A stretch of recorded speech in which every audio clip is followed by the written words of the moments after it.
Come off it, Mr. Dent. You can't win, you know. Look, there's no point in lying down in the path of progress. I've gone off the idea of progress. It's overrated. But you must realise that you can't lie in front of the bulldozers indefinitely. I'm game. We'll see who rusts first. I'm afraid you're going to have to accept it.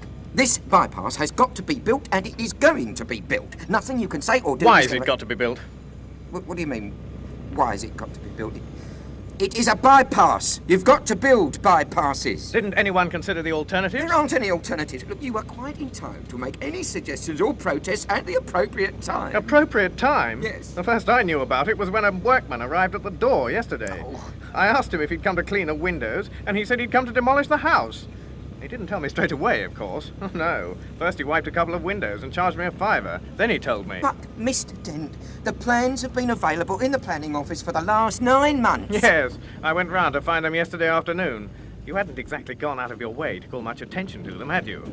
I mean, like actually telling anybody or anything? The plans were on display. And how many average members of the public are in the habit of casually dropping around at the local planning office of an evening? It's not exactly a noted social venue, is it? And even if you had popped in on the off chance that some raving bureaucrat wanted to knock your house down, the plans weren't immediately obvious to the eye, were they? That depends where you were looking. I eventually had to go down to the cellar. That's the display department. With a torch. The lights had probably gone. So had the stairs. Well, you found the notice, didn't you? Yes. It was on display in the bottom of a locked filing cabinet, stuck in a disused lavatory with a sign on the door saying, "Beware of the leopard." Ever thought of going into advertising? It's not as if it's a particularly nice house, anyway. I happen rather to like it. Mr. Dent! Yes, hello. Have you any idea how much damage that bulldozer would suffer if I just let it roll straight over you? How much? None at all. By a strange coincidence, none at all is exactly how much suspicion the ape descendant Arthur Dent had that one of his closest friends was not descended from an ape, but was in fact from a small planet somewhere in the vicinity of Betelgeuse. Arthur Dent's failure to suspect this reflects the care with which his friend blended himself into human society, after a fairly shaky start. When he first arrived 15 years ago, the minimal research he had done suggested to him that the name Ford Prefect would be nicely inconspicuous.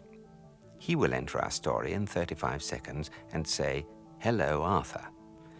The ape descendant will greet him in return, but in deference to 1,000,000 years of evolution, he will not attempt to pick fleas off him. Earthmen are not proud of their ancestors and never invite them round to dinner.